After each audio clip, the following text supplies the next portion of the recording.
Nous, on est conforme aux demandes de la CNIL, aux préconisations de l'ANSSI.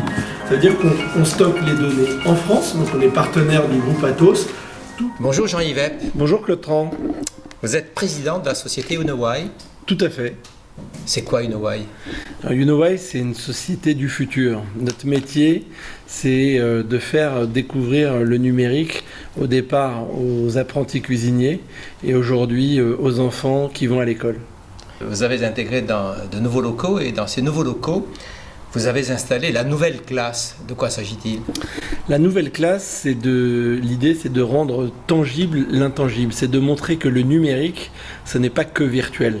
C'est des objets physiques, c'est des objets virtuels, et c'est l'ensemble qui fait vivre une expérience tout à fait géniale à tous les enfants, depuis le CP jusqu'à la terminale, et qui comprennent que le numérique à l'école, c'est une réalité d'aujourd'hui.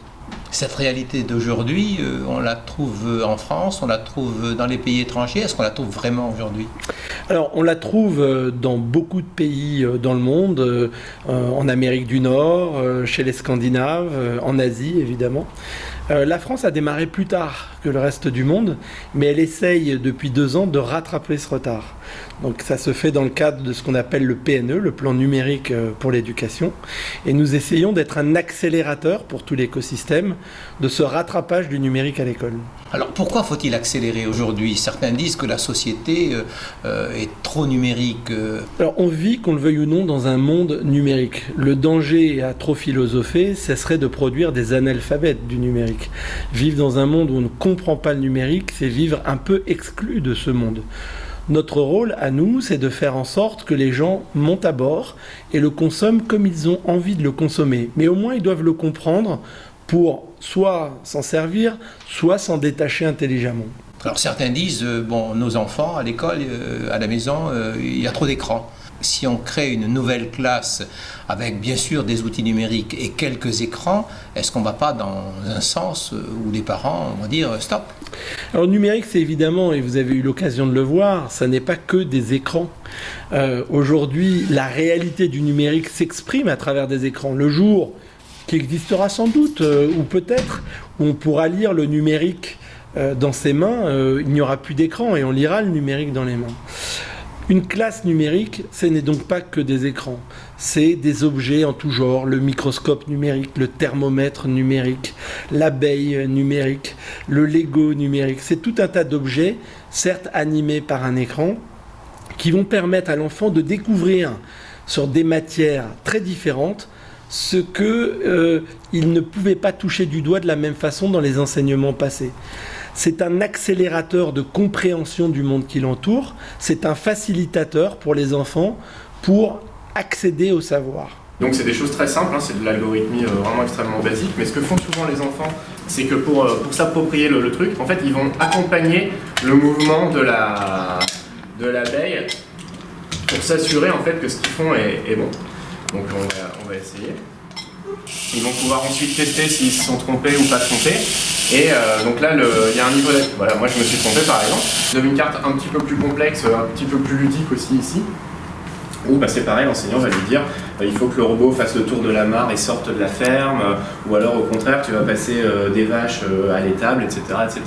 Alors vous avez dit l'éducation est un outil d'influence.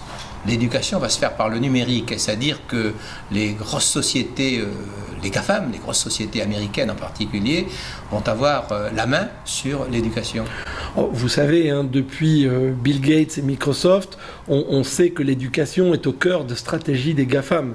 Pourquoi? Parce que plus on apprend tôt à utiliser leurs outils, et plus quand on devient un consommateur, on continuera à les utiliser. Donc évidemment qu'ils se servent de l'école comme d'un cheval de Troie pour conquérir leurs futurs consommateurs. Il est important d'avoir une réponse organisée au niveau de l'Europe pour préserver nos chances d'exister dans ce futur numérique.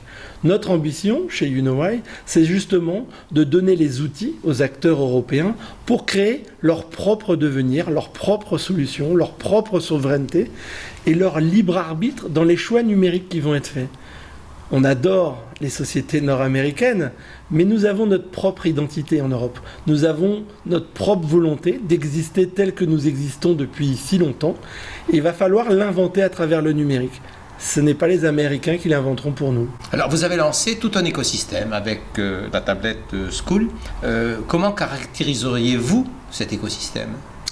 Alors, il y a au cœur, vous l'avez vu, effectivement une tablette, mais la force de notre écosystème, c'est la capacité à intégrer toutes les initiatives des plus petits acteurs jusqu'aux plus grands dans notre écosystème. Ça veut dire quoi ? Ça veut dire que le numérique existe depuis un certain temps. Ça va être, par exemple, et ça les parents connaissent bien, accéder aux notes, aux emplois du temps, aux devoirs qu'on peut faire sur des systèmes comme Pronote, par exemple. Mais ça va être aussi, par exemple, utiliser un microscope numérique pour découvrir l'infiniment petit. Chez YouKnowWhy, ce qu'on a voulu faire, c'est intégrer tout ça pour montrer la cohérence de l'ensemble.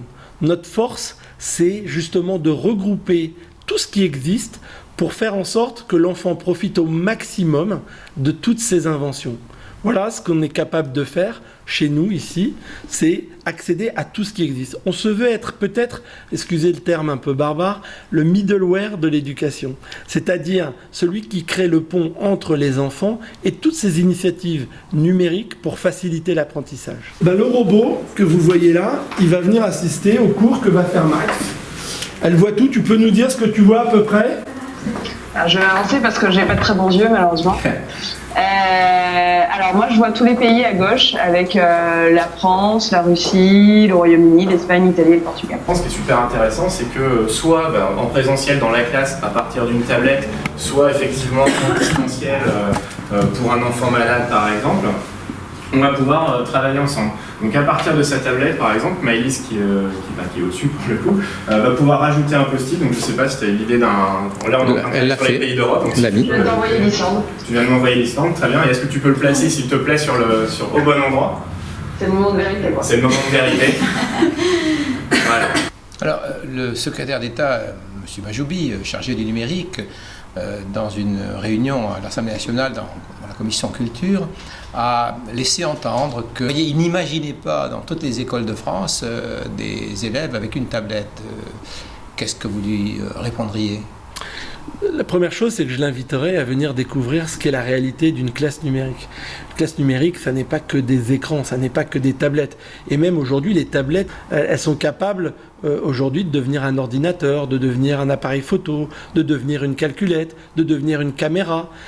Une tablette, c'est pas qu'un écran, c'est tout un tas d'objets. Et c'est cette réalité qu'il doit constater. Deuxième élément, si on est un peu objectif, une des idées, c'était de dire pourquoi laisse-t-on les enfants développer des scolioses en portant 13 kilos sur le dos ? Une tablette, ça pèse 600 grammes, ça permet d'embarquer tous les livres et beaucoup plus. Pourquoi se limiter à 6 ou 7 ouvrages quand on peut avoir accès à des centaines d'ouvrages grâce au numérique ? Donc, oui, pas fanat des tablettes, mais aujourd'hui, la réalité du numérique s'exprime à travers des tablettes. Demain, elle s'exprimera à travers d'autres objets, très certainement.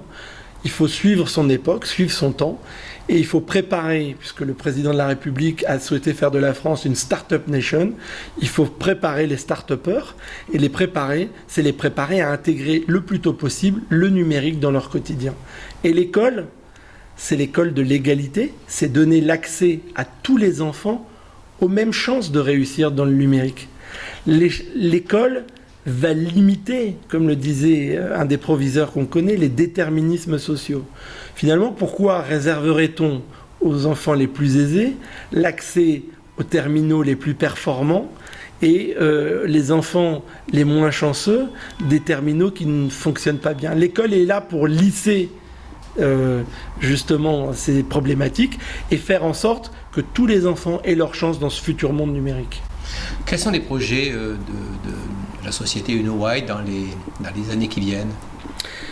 Alors, il y a évidemment l'éducation où compte jouer un rôle, c'est-à-dire que demain, nous on veut aller jusqu'à l'université, on veut intégrer tous les produits qui permettent cette transmission des savoirs. Et puis il y a 2 domaines qui nous intéressent au-delà de la cuisine. C'est évidemment la santé, parce que la santé et le numérique, c'est quelque chose de très important. Et puis c'est les seniors, qui au même titre que les enfants, ne doivent pas être laissés sur le bord de la route.